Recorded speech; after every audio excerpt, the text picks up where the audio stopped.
Dois componentes que se materializam de maneira mais intensa nas disputas eleitorais de 2018 são o antipetismo e o anticomunismo. Elementos que ajudam a explicar neste momento o crescimento e a reorganização da direita. O que há de novo nesse fenômeno e o que se conecta na realidade histórica da sociedade brasileira? E que desdobramentos práticos tem essa realidade no momento em que se completam 30 anos da Constituição Federal? Perguntas para o historiador e professor da UFMG, Rodrigo Pato Sá Mota. Professor, obrigado pela presença aqui conosco de novo no Mundo Político. Por nada, é um prazer. Professor, o senhor deve lançar, então, no ano que vem, um capítulo desse livro, Pensar as Direitas na América Latina, pela editora Alameda. Texto esse sobre anticomunismo e o antipetismo no atual crescimento da direita. Em linhas gerais, como é que foi pensado e concebido esse trabalho? Ele é parte de um evento que nós organizamos na UFMG, um evento internacional chamado exatamente Pensar as Direitas na América Latina. E daí vieram pessoas de vários países da América Latina e da Europa para tratar de diferentes temas, né, relacionados à direita em diferentes momentos históricos e países. E eu me propus a fazer uma pesquisa sobre esse momento no Brasil e a questão do anticomunismo e do antipetismo.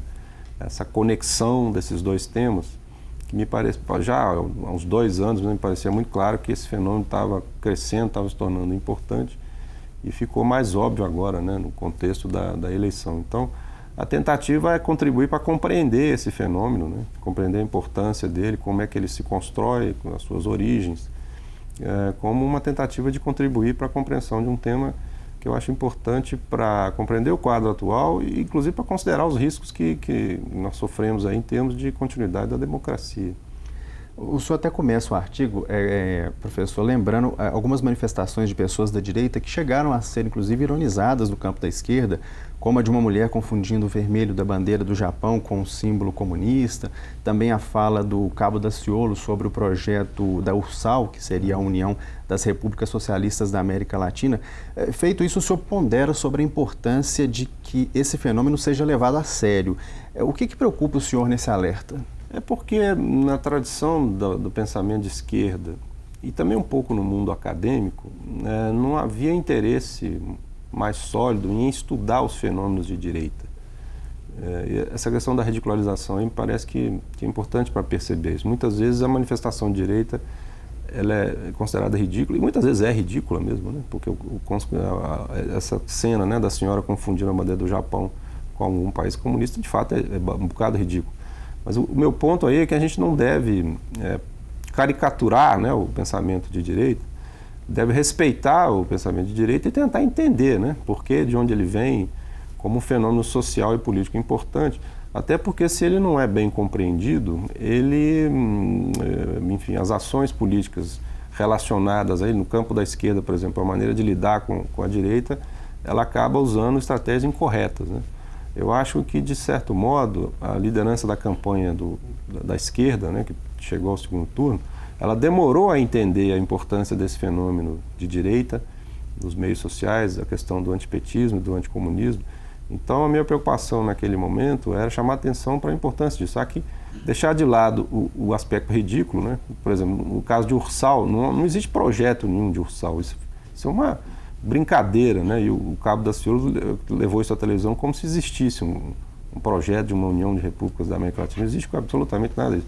Então é um tanto ridículo e muita gente se apropriou disso com base na gozação. Mas muitas pessoas, né, têm medo do socialismo, têm medo do comunismo, e é preciso entender por quê e entender por que elas conectam isso ao momento atual do Brasil. O que até certo ponto é surpreendente, né? Porque a gente não vê em países semelhantes ao nosso, você não vê na direita europeia, por exemplo, uma mobilização relevante do tema do anticomunismo. Não é algo que sensibilize a direita europeia. A direita europeia está preocupada com outras coisas, está preocupada com a imigração, a ameaça terrorista dita do mundo islâmico.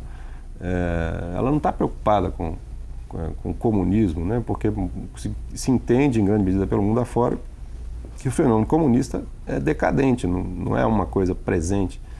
Então, o caso brasileiro causa espécie, né? Causa espécie. Daí essa tentativa de entender por quê.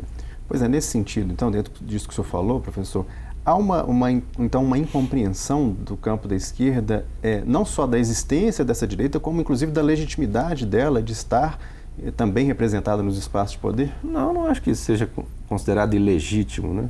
Eu acho que a questão aí, quando eu tento explicar no texto, anticomunismo para mim, e talvez algumas formas de antipetismo, são também formas não democráticas de encarar a política. Porque o anticomunismo significa uma repulsa visceral ao comunismo e uma dificuldade de quem se considera anticomunista de aceitar a existência do comunismo. Então tem uma versão do anticomunismo e também do antipetismo que significa expelir, expulsar, né, a esquerda do campo político, né, o que é inadmissível, o que é autoritário. Não sei, o meu tema de pesquisa é a direita, é o anticomunismo e o antipetismo. Não sou especialista na esquerda. Não sei se eu posso responder a sua pergunta assim, na esquerda tem gente que quer expelir a direita. Mas eu acho que, se você considerar aí a história recente do Brasil, dos governos petistas, por exemplo, né, não houve nenhum ato autoritário contra a direita, né, a direita continuou atuando e publicando, inclusive se articulando para esse momento aí em que há esse grande crescimento da direita. Então, acho que a esquerda demorou a entender a importância e acho que no momento se compreende isso, né? Existe tentando se construir uma estratégia, né? Inclusive de esclarecimento da opinião pública quanto ao mais básico, né? Por exemplo, os governos petistas nunca foram comunistas, né? Isso não tem qualquer base na realidade. Comunismo significa acabar com a propriedade privada, estatizar indústria, estatizar fazendas, estatizar comércio, significa o controle do governo total sobre a polícia, sobre o judiciário, né? Isso nunca houve no Brasil. Até o contra-exemplo mais óbvio é que o governo da Dilma, do PT, foi investigado pela Polícia Federal, que ela teoricamente controlava, e pelo aparelho judiciário, né? Então não tem nada de comunismo nessa história recente. Então, isso é uma questão assim, de esclarecimento elementar, né? Eu acho que as pessoas têm todo o direito de odiarem o comunismo, mas é importante que saibam o que é, né? Do que estão falando. E numa sociedade democrática, há que aceitar a diferença. Então, acho que eu estou dizendo, a pessoa tem direito de odiar o comunismo, mas ela tem que aceitar, né, se houver comunistas no campo político, assim como a esquerda tem que aceitar a direita no campo político. O nosso limite deve ser o limite legal da Constituição, o que é legal, o que é aceitável na nossa sociedade. Tem certas coisas que são inaceitáveis, como racismo, como misoginia, como homofobia, mas não tem nada que proíba alguém ser de direita ou alguém ser de esquerda.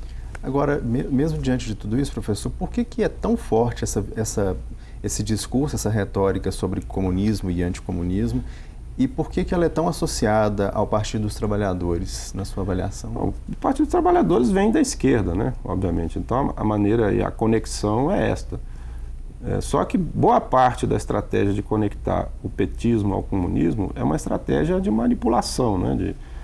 Por exemplo, associar o governo Lula, com alguns dos textos que eu cito aí, se associa o governo Lula ao governo soviético, né? Tem um autor que fala que o Lula é o Lenin dos dias de hoje. Isso é um absurdo, né? Obviamente. Então, tem uma estratégia aí, né, eleitoral, de propaganda, de tentar convencer as pessoas de que o petismo é como o antigo comunismo. E a imagem que se tem do antigo comunismo era uma ditadura na União Soviética, em que se tinha prisões, em que as pessoas eram torturadas, não havia liberdade. Então é uma estratégia eleitoral nesse sentido aí, né? Que tem que ser esclarecido, né? Não tem relevância, não tem correspondência histórica. Inclusive, na época que o PT foi criado, nos anos 80, eu me lembro bem, ele tinha uma postura muito crítica em relação à União Soviética. Fazia bastantes críticas à ditadura da União Soviética, mostrou simpatia com dissidentes soviéticos, como o famoso Lech Walesa, né, que era o líder dos operários da Polônia. Então, essa associação, no caso do PT, é uma associação espúria. O antipetismo tem outras coisas, né? Mas um dos elementos é essa questão do comunismo e essa conexão insistente entre o PT e a história do comunismo, que me parece que é, obviamente, uma estratégia de manipulação política. Eu acho essa questão muito importante de ressaltar, porque muitas pessoas talvez não saibam, mas as duas ditaduras que nós tivemos no Brasil no século XX, a ditadura Vargas, que começou em 1937 e foi até 1945, e a ditadura liderada pelos militares, que foi desde o golpe de 64 até 1985, essas duas ditaduras foram construídas com base no discurso anticomunista. O argumento de que o Brasil corria risco de ser ocupado pelos comunistas, etc. Então era necessário uma defesa disso, um Estado forte e um apelo aos militares para salvarem o Brasil. Então a gente tem que estar muito alerta com isso, porque já foi usado esse discurso duas vezes para legitimar ditaduras. A gente não deve aceitar, né, permitir que seja usado uma terceira vez para a criação de regimes autoritários. Eu acho que a gente devia se vacinar contra regimes autoritários. Muita gente fica atribuindo à esquerda intenções autoritárias e, na prática, está apoiando outras intenções autoritárias muito mais evidentes e que têm base na nossa história, porque nós nunca tivemos, no Brasil, governos socialistas ou comunistas, mas nós tivemos governos ditatoriais de direita, baseados no discurso de combate à esquerda, de eliminação da esquerda, etc. Agora, professor, dessa vez, assim, é claro que isso aí, dentro de uma possibilidade de uma vitória de Jair Bolsonaro no segundo turno, ele chegaria não mais por um golpe, mas pela força do voto.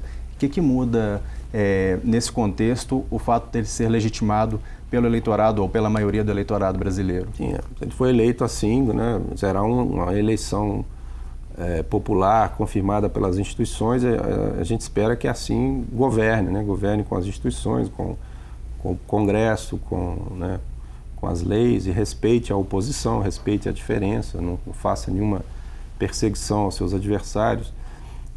A expectativa é essa, né? Eu sou professor de História, me preocupa muito a declaração de um dos membros da equipe do Bolsonaro, alguns dias atrás, que declarou para um jornal, acho que é a Folha de São Paulo, que achava que se deveria eliminar alguns livros de história que, na visão dele, não contassem a verdade sobre a ditadura.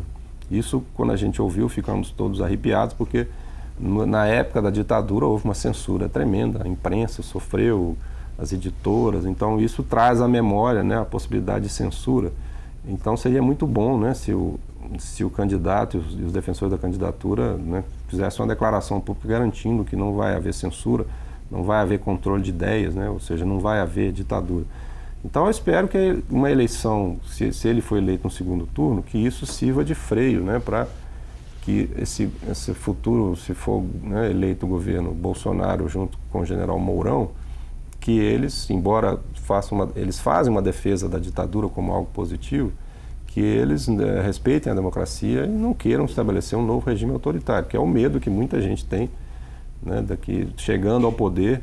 Se tiverem o risco, por exemplo, é se tiverem alguma dificuldade na gestão política do Brasil, no contato com o Congresso, que eles tenham a tentação de governar autoritariamente, né? O grande temor é esse.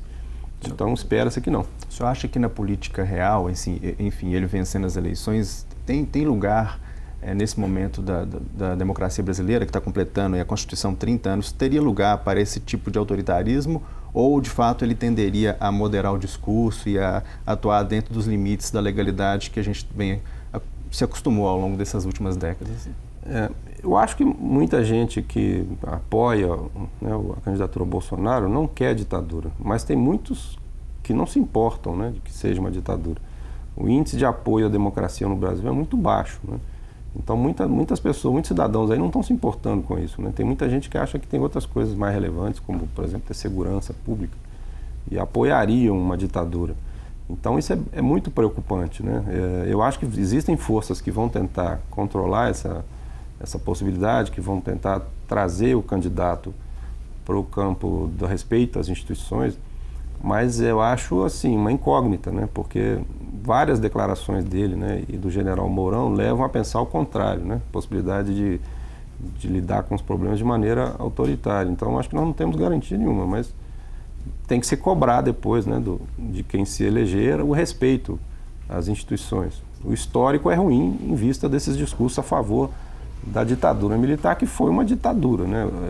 A gente que é historiador, inclusive, hoje tem o presidente do Supremo Tribunal Federal fez uma declaração muito infeliz de que foi um movimento, né, o golpe de 64, o que deu a entender que ele imagina que não foi uma ditadura, né? Isso é um equívoco muito grande, foi uma ditadura, né? Durante 20 anos o Brasil teve presidente militar, um presidente general militar, E não havia nenhuma possibilidade de alguém que não fosse um militar se tornar presidente. Havia uma eleição indireta, mas era só para confirmar. A eleição do presidente general era feita anteriormente. Então, isso não pode ser esquecido, né? Foi uma ditadura e a gente não deve concordar com a possibilidade de retorno a um sistema como esse. Professor, e o papel da mídia brasileira nesse contexto? O senhor analisou, inclusive, alguns dos nomes, né, da imprensa, de que forma que eles trabalharam e que eles ajudaram nessa mobilização. Como é que o senhor acompanhou isso aí nesse seu estudo? O texto, eu me baseio principalmente em publicações de 4 pessoas que trabalharam como publicistas, não são exatamente jornalistas, só um que é jornalista. O Reinaldo Azevedo, que é o jornalista, o Diogo Mainardi, o Rodrigo Constantino e o Olavo de Carvalho. Eu peguei publicações dos 4 para entender como eles construíram esse discurso, essa conexão entre antipetismo e anticomunismo, que, na verdade, é um discurso que foi construído desde o final dos anos 90, antes ainda do Lula ser presidente, e que se intensificou durante o governo Lula e o governo Dilma. A construção que eles fizeram foi apropriada hoje aí nas redes sociais, né, esses discursos que a gente ouve a todo momento, que, né, chega em vídeo, em áudio, esses argumentos são retirados dessas fontes, né, é o que eu tento mostrar no livro. E eles atuaram na imprensa, né, publicaram seus textos em veículos da imprensa mais relevante, e depois publicaram como livro, tinham blogs também. Enfim, então os meios de comunicação foram utilizados para construir esses discursos e para divulgar esses discursos. O que é normal, quer dizer, numa democracia os meios de comunicação têm que divulgar qualquer tipo de discurso. A minha preocupação é que, neste caso, esse discurso ele tem um elemento de manipulação, de criação de uma visão distorcida sobre a história brasileira recente e também sobre a ditadura. E aí o problema de que isso seja usado como cimento, né, para uma futura estrutura autoritária no Brasil, que eu acho que a gente não deve aceitar. Com relação à cobertura estrangeira, professor, alguns dos principais veículos internacionais têm olhado com bastante atenção aí para esse processo eleitoral, muitos deles emitindo aí alguns sinais que a gente tem visto. O senhor tem acompanhado essas coberturas? Sim. O senhor faz alguma análise dessas abordagens também? O que o senhor tem visto? Acho que é quase consenso na imprensa internacional, né? A preocupação com o Brasil, mesmo jornais que são conservadores ou que são neoliberais ou liberais, eles veem com preocupação a situação brasileira, né? E tem acontecido muito movimento fora do Brasil de denúncia, de preocupação, abaixo-assinado, editoriais de jornal. Então, a visão que a imprensa internacional tem é diferente da visão que a imprensa brasileira divulga, né? A imprensa internacional mostra-se muito preocupada com a democracia brasileira e avaliando que existe um risco muito grave, né, da democracia brasileira degringolar efetivamente. E a imprensa brasileira não se mostra, né, preocupada assim. Então tem um descompasso tremendo, né? E ninguém pode falar, como alguns falam, né, que essa imprensa internacional seja comunista, né? O jornal The Economist, por exemplo, ele criticava o governo da Dilma em termos muito, muito ácidos. E soltou há pouco uma editorial, né, muito preocupado com a situação brasileira e com a possibilidade da vitória do candidato que tá na frente aí. Então há uma preocupação muito grande, inclusive sobre o efeito na América Latina, né? Porque o Brasil é o maior país da América Latina e tem um impacto na região tremendo, né? Então os nossos vizinhos estão muito atentos ao que está acontecendo aqui e muito preocupados, porque se a democracia brasileira desanda, eles acham que por ali não demora muito também, porque esse efeito, né, de onda de fato acontece, né? Assim como teve uma época em que houve uma onda de esquerda na América Latina, com governos de esquerda de vários tipos em vários países, no Brasil eram os governos petistas, houve uma onda, agora nós temos uma onda de direita que pode se encaminhar para uma onda de extrema direita, né, a depender do que acontecer no Brasil. Então é por isso que a imprensa internacional acompanha muito, sabe, muita gente que é profissional acadêmico, a toda hora recebe contato de gente da imprensa, BBC, jornais portugueses, jornais ingleses, querendo informação para tentar entender o que está se passando aqui. Agora, também no campo da esquerda, não estariam aí ocorrendo alguns erros também de comunicação com a sociedade? A gente pergunta isso porque a gente vem conversando com pessoas também ligadas mais ao campo, esse campo do Bolsonaro, o campo da direita, se queixando de falas, por exemplo, do Zé Disseu, de tomar o poder, ou propostas de uma nova Constituição. Isso também não acaba jogando mais lenha nessa fogueira e tensionando ainda mais esse jogo político, professor? Eu acho que as declarações do Zé Disseu, sim, foram muito infelizes e foram, enfim, o Haddad, né, declarou que não considera a opinião do Zé Disseu, quer dizer, o Haddad negou algo que disse o Disseu. Agora, a proposta da Constituinte eu acho que foi equivocada, né, no momento em que foi levantada, mas não se pode dizer que seja uma proposta autoritária, porque uma Constituinte teria que ser aprovada pelo Congresso, né, obviamente. Né? Não ia ser o presidente que ia falar vai ter uma Constituinte. Tem que ser aprovada pelo Congresso. Então não dá para dizer que isso seja uma medida autoritária. Eu acho que ela não é adequada no momento, porque o país está em polvorosa, então eu acho que isso foi sim uma proposta apresentada em momento equivocado. Só considera imprudente essa fala, essas falas? Acho que politicamente foi inconveniente, né? Foi explorada aí né, como se fosse uma intenção autoritária. Obviamente que não é, né? No caso aí da liderança do Haddad, é só olhar a história dessas pessoas como o prefeito, os governos Lula e Dilma, que cometeram um monte de equívocos, mas sempre foram governos democráticos, né? Respeitaram as instituições. Então, esse discurso de que há uma ameaça, né, não é muito crível, né? Não há uma ameaça nesse sentido. Eu acho que a ameaça, vamos considerar a coisa do ponto de vista de quem é mais à direita e conservador. A ameaça que houve nos governos petistas foi a políticas sociais, de bolsas, de distribuição de renda, de ampliação do sistema universitário. Né? O que eles fizeram efetivamente foi isso. Né? Que se você, no frigir de ovos, o que foi feito? Foi isso, né? Uma política, uma diplomacia que se afastou dos Estados Unidos, e isso é um tema muito quente nos bastidores, né? Eles fizeram uma política de afastamento dos Estados Unidos na linha sul-sul, né? De privilegiar relações com a América Latina, com a África. Isso também foi feito, né? E quem não gosta disso tem toda a razão de não gostar e questionar. Mas isso não é comunismo, né? Isso não é comunismo nem é ditadura.